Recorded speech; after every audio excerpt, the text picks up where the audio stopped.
লক্ষ্মীপুরের মেঘনা নদীতে সক্রিয় কমপক্ষে ২৫টি জলদস্যু বাহিনী। দলগুলো জড়াচ্ছে চাঁদাবাজি, অপহরণ ও অন্যান্য অপরাধে।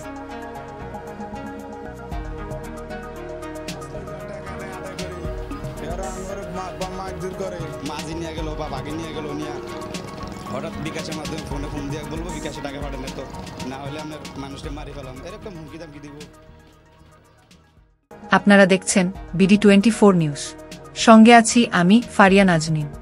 লক্ষ্মীপুরের মেঘনা নদীতে হাতে রাইফেল, পাইপগান সহ নানা অস্ত্র নিয়ে আতঙ্ক তৈরি করছে বেশ কিছু দল। নানা নামে সক্রিয় অন্তত ২৫টি জলদস্যু বাহিনী। অপহরণ, চাঁদাবাজি, চর দখল সহ নানান অপকর্মে তারা জড়াচ্ছে।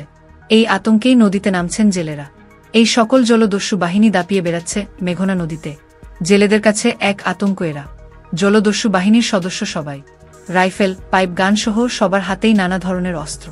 লক্ষ্মীপুরের রামগতি ও কমলানগরের চরকজারিয়া, বয়ারচর, তেলির চর, মাইজের এলাকাসহ মেঘনা নদী জুড়েই জলদস্যুদের দৌড়াতে। অভিযোগ আছে দাদাভাই কালাজাকের, বাদশাহ মহিউদ্দিন সহ বিভিন্ন নামের অন্তত ২৫টি জলদস্যু বাহিনী নদীতে সক্রিয়। মুক্তিপণের জন্য অপহরণ, নির্যাতন, চাঁদাবাজি, জমি দখলসহ বিভিন্ন অপকর্মে জড়িত তারা।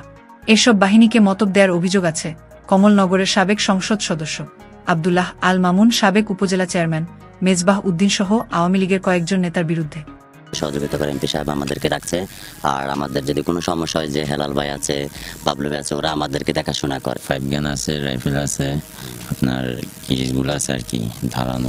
এমপি আব্দুল আল মামুন, হ্যাঁ নেতৃত্বে জানাল আজারি, ভাইস চেয়ারম্যান আছে আসেমুল হিরণ, বাপ্পি, এরা এদের নেতৃত্বে আমরা কাজ কাম করি। রামগতি লক্ষ্মীপুরের ভিতরে যতগুলো শহর আছে ওই শহরগুলো সবাই ওনার নিয়ন্ত্রণে আছে, আর আমাদেরকে দিয়ে কাজ করাইতেছে তারা। আমাদের থেকে ভাগ নেয় ওনারাই, কত কোটি কোটি টাকা নিয়ে যায় আমাদের থেকে।